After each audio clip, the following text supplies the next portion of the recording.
एक घने जंगल में चिड़ियों का छोटा सा परिवार रहता था, जिसमें टुनी चिड़िया, कालू कौआ, शैली चिड़िया और मिंटू तोता रहते थे। एक दिन मिंटू तोता सुबह सुबह घूमने के लिए जाता है। तब उसे एक बहुत ही सुंदर रीमा नाम की चिड़िया दिखाई देती है। वह उससे अपने प्यार का इजहार कर देता है। मुझे तुम बहुत सुंदर लग रही हो, क्या तुम मुझसे शादी करोगी? मैं तुम्हें जानती भी नहीं हूँ।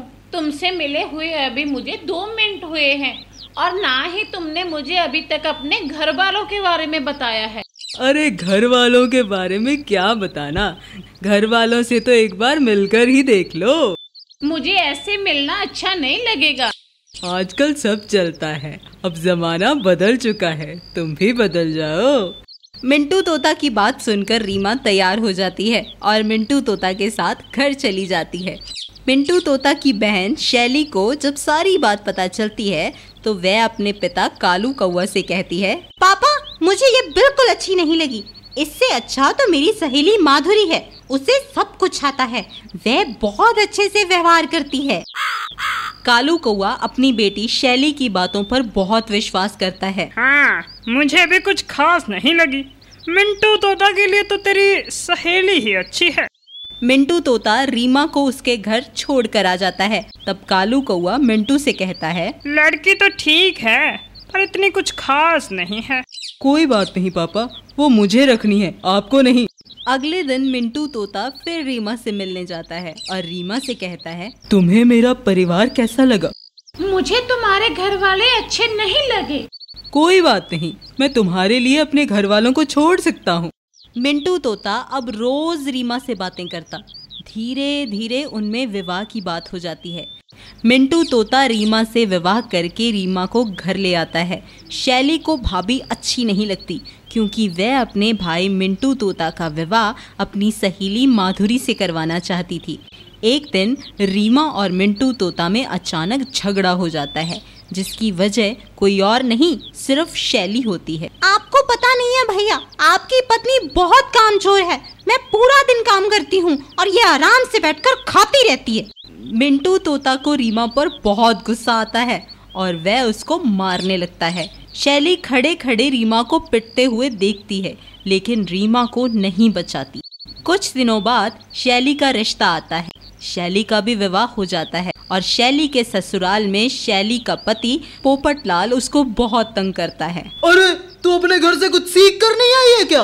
तुझे तो रोटी बनानी भी नहीं आती, क्या तेरी माँ ने तुझे कुछ सिखाया नहीं है? अभी रुक तू, तुझे मैं डंडे से बताता हूँ। शैली को पोपटलाल बहुत पीटता है।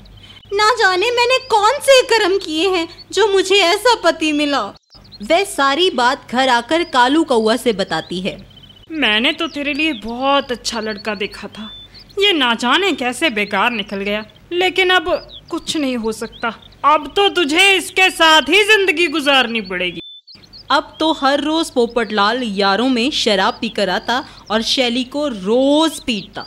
एक दिन शैली एक महात्मा के पास जाती है और वह महात्मा से कहती है, महात्मा जी मैं अपनी जिंदगी से बहुत दुखी हूँ। मेरा मन करता है कि मैं कहीं जाकर मर जाऊं, लेकिन मैं क्या करूं? एक बच्चा भी हो गया है। मेरा पति मुझे रोज मारता है। आप कोई ऐसा उपाय बताइए जिससे कि वो मेरी मारपीट बंद कर दे। महात्मा त्रिकालदर्शी होते हैं। वे आंख बंद करके देख लेते हैं कि शैली ने किस तरह अपनी भाभी के साथ अच्छा व्यवहार नहीं किया और वह महात्मा शैली से कहते हैं, ये सब तुम्हारे कर्म है। तुमने अपने भाई को अपनी भाभी के बारे में झूठी बातें बताकर बहुत मारपीट करवाई है। क्या तुम्हें पता नहीं, हम जैसा करते हैं वैसा ही भरते हैं। तुम्हारे साथ जो हो रहा है यह सब तुम्हारी भाभी के साथ भी हो रहा है। अगर तुम उनको सब बात सही सही बता दो तो तुम्हारे घर में भी मारपीट होना बंद हो जाएगी। शैली अपने भाई मिंटू तोता से सब कुछ सच सच बता देती है। भाई भाभी की कोई गलती नहीं थी, सब गलती मेरी हुआ करती थी, लेकिन मैं भाभी को पिटवाने के लिए भाभी की गलती बता देती थी। मुझे माफ कर देना भाभी। उस दिन से कभी भी मिंटू तोता रीमा को नहीं पीटता है। कुछ दिनों बाद पोपटलाल भी शराब पीना छोड़ देता है और शैली के साथ अच्छा व्यवहार करने लगता है।